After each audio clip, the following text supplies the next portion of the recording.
아들이 뭐 살 게 있다고 그래가지고 홈디팟을 같이 간 적이 있습니다. 핵켄색에 있는 홈디팟.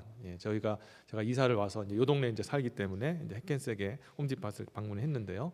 파킹장이 다른 홈디팟은 홈디팟 그 자체가 이 건물만 있어서 파킹랏이 넓습니다. 그런데 핵켄색 이 홈디팟은 파킹랏이 굉장히 좁아요. 그리고 트럭도 많고 그래가지고 그 이제 파킹랏에서 입구로 들어가는 길을 지나가는데 자동차들이 많이 지납니다. 트럭도 많이 지나가고요. 좀 위험해요. 근데 제가 어저께 길을 지나가는데 아직도 기억납니다. 은색 SUV 혼다 차량이 슉 하고 지나가는 겁니다. 하마터면 저와 제 아들이 치일 뻔했어요. 제가 좀 급한 마음에 야 가자 하고 뛰었으면은 일단 제가 먼저 치이고 제 아들은 제가 이렇게 했을 겁니다. 그래서 어쨌든 간에 참 위기였는데 그때 제가 굉장히 억울한 마음이 들었어요. 왜 억울한지 냐면 그 순간 차가 쉥 하고 지나가는데 헤이를 외치던지 아니면 요 그렇게 한번 외쳤어야 되는데 그 타이밍을 놓친 겁니다. 저도 이게 참 운전을 하다 보면은 실수로 이렇게 가끔씩 사람을 못 보고 이렇게 지나칠 때가 있는데 그때 이제 미국인들이 이제 아시잖아요. 오버액션 막 하면서 요 하면서 큰 소리 하는데 그게 굉장히 그렇게 별거 아닌데 욕한 것도 아닌데 기분이 그렇게 나빠요. 제가 요가 무슨 뜻인가 보니까 슬랭어인데 이봐 뭐 그런 뜻인가 봐요. 근데 이제 제가 요 하고 이제 한번 왜냐하면 그 운전자가 저를 이렇게 싹 스쳐 지나가 거의 진짜 한 요 정도에 스쳐 지나가는데 한번 저를 쓱 보더니 별거 아닌 것처럼 이렇게 미소를 짓고 그냥 지나가서 화가 많이 났어요. 야, 근데 이게 입에서 그 요자리도 영어라서 그런지 빨리 안 나오는 거예요. 제가 그러면서 한참 이제 홈디팟에 들어가서 이제 뭐 제 아들 원하는 거 막 사고 그러는데 마음 속에는 막 화가 나는 거. 그때 요 했었을 때 평상시 연습을 좀 했을 걸. 요 하고서 연습을 좀 할 걸. 그런 생각도 들었는데 자 그런데요. 제가 이제 일을 보고 나서 계산하고 이제 나오는데 같은 자리를 지나가는데 갑자기 그런 마음이 들었어요. 내가 요를 한들 이 운전자가 무슨 와가지고 내려가지고 I'm so sorry for my tough driving 그러면서 사과를 할까 생각해 보니까 그럴 것 같지는 않아요. 제가 요 하고 헤이 그런다고 해서 문제가 해결되어지고 시원하게 어떤 일들이 해결될까 생각해 보면은 그건 아닌 것 같다라는 생각이 들더라는 겁니다. 제가 만약에 그때 당시에 타이밍이 좋아가지고 연습을 잘해서 요 하고 한번 크게 소리 질렀으면 아마 그 차가 가다가 끽 섰겠죠. 그리고 나서 문 열고 나와가지고 I'm sorry 하지 않고 뭐라고 했겠습니까? 멱살을 확 잡으면서 Do you wanna die? 그러면서 흔들지도 모르겠어요.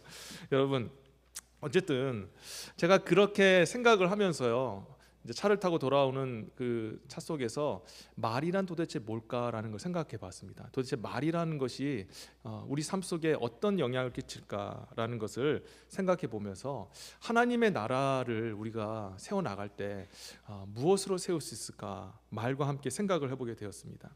상대방을 향해서 우리가 칭찬하고 말로 세워주는 말 하면 참 기분 좋고 듣는 입장에서 보면은 참 행복하죠. 자 그리고 때로는 틀린 거 지적하고 또 모르는 거 가르쳐 줄 때도 있습니다. 근데 그렇다고 해서 정말 그 사람이 본질에서부터 변화가 일어날까라는 생각을 하게 된다면 그건 아닌 것 같다라는 생각이 들어요.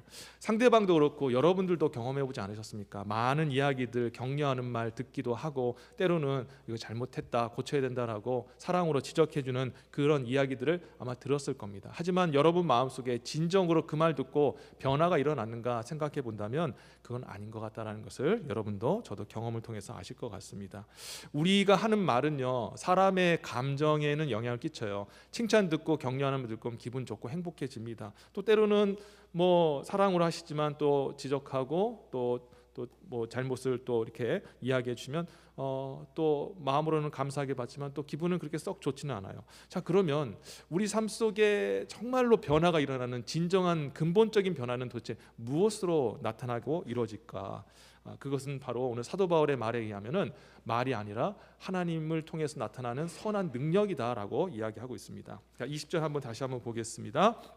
하나님의 나라는 말에 있지 아니하고 오직 능력에 있음이니라. 아멘. 분명히 말하고 있어요. 하나님의 나라는 사람을 변화시킨 것. 여러분, 하나님 나라가 뭡니까? 결국에는 세상이 무슨 뭐 환경이 변하고 문화가 변하는 것, 물론 그것도 하나님의 나라를 세우는 거지만 근본적인 하나님 나라 세우는 것은 사람이 변하는 거 아니겠어요? 사람이 변하는 건데 그 사람 변하는 것이 말에 있지 아니하고 내 안에 나타나는 능력이 있다라는 겁니다. 사도 바울이 고린도 교회를 개척을 했어요. 브리스길라와 아굴라라는 참 믿음의 동역자와 함께 말씀을 1년 6개월 동안 열심히 가르치고 교회를 세웠습니다. 자, 그리고 나서 이렇게 말씀을 가르쳤는데 하나님이 이 고린도 교회에 특별한 은혜를 주셔서 거기에 뭐 은사들이 많이 임하지 않았습니까? 방언하는 은사, 예언하는 은사, 통역하는 은사, 여러 은사가 임했죠. 자, 이렇게 해서 이 고린도 교회는 정말 풍성한 교회, 말씀과 은사가 풍성한 교회였습니다. 그런데 이렇게 은사와 말씀이 충만했던 교회에 큰 문제가 생겼어요. 바울이 선교하기 위해서 이제 고린도 교회를 떠나서 다른 지역으로 갔는데 그 바울을 대신하여서 거짓 선지자들이 일어나서 교회를 호도하고 또 거짓 진리를 가리키고 교회를 분열시키기 이르게 되었습니다. 그래서 어떤 사람들은 나는 바울파요, 개바파요라고 얘기하는 사람들이 생기고 또 어떤 사람들은 바울의 사도권까지, 그리고 바울의 사도권을 의심하니까 바울이 전한 복음까지도 의심하는, 한마디로 말해서 교회가 완전히 이렇게 정말 큰 문제에 휩싸이게 되었던 거죠. 자, 그러면 도대체 왜 이런 문제가 일어나게 됐을까? 말씀에 충만했던 교회, 그리고 또 은사들이 나타났던 교회인데 왜 이렇게 찢어지고 반목하고 또 사도들의 정말 마음을 아프게 하는 그런 교회가 되었을까? 바로 그 이유는 고린도 교회 성도들이 능력을 보지 아니하고 말을 먼저 보았기 때문이라는 겁니다. 당시 이 고린도는요, 지금도 고린도라는 지역은 그리스에 속한 그런 유명한 도시 중에 하나 아닙니까? 그리스 하면 딱 떠오르는 게 뭡니까? 헬라 철학과 또 뭐 여러 가지 신화들이 있죠. 특별히 헬라 철학이 유명했던, 그리고 또 영향을 끼쳤던 곳이라서 거기에서 인기 있는 사람, 그리고 헬라 사람들이 인정하는 리더는 어떤 사람이냐? 말을 잘하는 사람이었습니다. 수사학, 화려한 수사학과 언변으로 사람의 그런 마음과 생각을 완전히 휘어잡고 뭔가 영향을 끼칠 수 있는 사람을 훌륭한 리더라고 생각하고 그들에게 리더십을 주었던 거죠. 자, 그런데 문제가 뭐냐면 사도 바울이 정말 말씀을 정말 열심히 가르치고 또 하나님의 일들을 감당했는데 사도 바울이 말을 못했어요. 자기가 말을 못했다는 사실이 고린도후서 11장 6절에 기록이 되어 있습니다. 제가 한번 읽어볼게요. 내가 비록 말에는 조라나 지식에는 그렇지 아니하니 그러나 우리는 모든 일에 너에게 나타내어노라 라고 얘기하고 있어요. 고린도 교회 성도 여러분, 제가 말은 좀 못하지만 하나님의 지식은 많이 알고 있으니 나를 좀 신뢰하고 좀 내가 전한 복음에 단단히 서 계십시오라고 이렇게 권면하고 있는 거죠. 이렇게 사도 바울 자신도 고백했듯이 사도 바울은 말을 잘 못하는 사람입니다. 그런데 이 말 못했던, 잘 전달하지 못했던 사도 바울이 교회를 떠나자마자 조용히 가만히 있었던 그 이단자들과 거짓 선지자들이 화려한 그런 언변과 수사력을 가지고 사람들을 미혹하기 시작한 겁니다. 그러니까 사람들이 그 모습을 보고 우와, 저 사람은 사도 바울보다 말을 더 잘하네. 야, 저 사람들은 정말 훌륭하게 말을 잘하니까 정말 리더가 될 수 있어라고 그렇게 홀리게 된 거죠. 그러다가 교회가 분열해 되는 그런 안타까운 위기가 찾아오게 된 겁니다. 이 소식을 들은 사도 바울은요, 즉시 이 편을 들어서 고린도 서신을 쓰게 되면서 오늘 본문의 내용을 쓴 겁니다. 뭐라고 얘기했냐면 참 사도와 거짓 사도를 구별하는 것이 무엇이냐? 그것은 말에 있지 아니하고 능력이 있다. 왜냐하면 하나님의 나라는 말을 통해 이루어지는 것이 아니라 능력을 통해서 나타나기 때문이다라고 그렇게 이야기하고 있더라는 겁니다. 말이 조라고 부족한 그런 흠모할 만한 모습이 없었던 사도 바울, 그런데 놀랍게도 사도 바울이 가는 곳에 복음이 증거되어지고 교회가 세워지고 생명의 역사가 나타나지 않았습니까? 그 이유가 무엇이었을까요? 바로 사도 바울을 통해서 하나님의 그 전능하신 선하신 능력이 나타났기 때문이라는 겁니다. 사람을 살리는, 영혼을 살리는 그 복음을 사도 바울이 어눌한 말로 전했을 때에 비록 그 말이 잘 전달되지 않을 수도 있을지 모르겠지만 하나님께서 사도 바울에게 능력을 보이셔서 병든 자들이 치유되고 죽은 자가 살아나는 놀라운 그런 하나님의 능력을 함께 보이셨습니다. 예수가 다스리시는 하나님의 나라를 사도 바울이 선포했을 때에 그때에 하나님께서는 바울을 통해서 귀신을 쫓아내시고 치유받은 자가 하나님께 찬양하고 경배하는 그런 하나님 나라의 모습들을 증거로 보여주셨다는 거죠. 예수 그리스도를 통한 하나님의 사랑을 선포했을 때에 많은 사람들이 그 예수의 사랑을 믿었습니다. 왜 믿었을까요? 사도 바울의 헌신적인 사랑과 섬김을 통해서 그 사랑을 깨닫게 되었다는 거죠. 여러분, 바울이요 거리에서 시장통에서 십자가와 그리스도를 전했을 때 사도 바울이 고백하기를 이 십자가와 십자가의 주인공인 예수 그리스도는 유대인들에게는 거리끼는 것이요 그리고 이방인들에게는 미련한 것이다 라는 것을 이야기하고 있었습니다. 고린도전서 1장 23절에 기록된 말씀인데 십자가와 십자가에 못 박힌 그리스도는 유대인들에게는 거리끼는 것이요 이방인들에게는 미련한 것이로되 라고 그렇게 얘기하고 있어요. 자, 왜 그런 말이 나왔을까요? 유대인들은요 나무 하면은 별로 그렇게 좋은 어감이 없습니다. 왜냐하면 이 나무는 성경에서 보면은 하나님 앞에 범죄하였으나 하나님께 용서받지 못한 자가 저주받아서 심판을 받아 죽게 되는 것이 바로 나무입니다. 그래서 하나님께서 나무에 달려서 죽는 자는 저주받아 죽는 것이다 라는 말씀이 있었기 때문에 이 십자가 하면은 이 유대인들은 막 꺼림칙한 거예요. 십자가, 나는 멀리하고 싶어. 자, 이방인들은 어떻습니까? 사도 바울이 십자가에 달리신 예수 그리스도를 그 십자가를 믿을 때 죄 용서를 받습니다. 그리고 그 십자가에 달리셨으나 죽으셨으나 다시 사신 예수 그리스도를 믿으면 구원함을 있습니다라고 했을 때 이 헬라 철학과 많은 어떤 뛰어난 지식에 능했던 사람들이 우습게 여긴 거죠. 무슨 말도 안 되는 소리 하지 마라. 십자가가 어떻게 내 죄를 용서하는가? 예수라는 자가 그가 죽은 것과 부활한 것도 믿어지지가 않는데 그가 나에게 어떻게 구원을 줄 수 있단 말인가?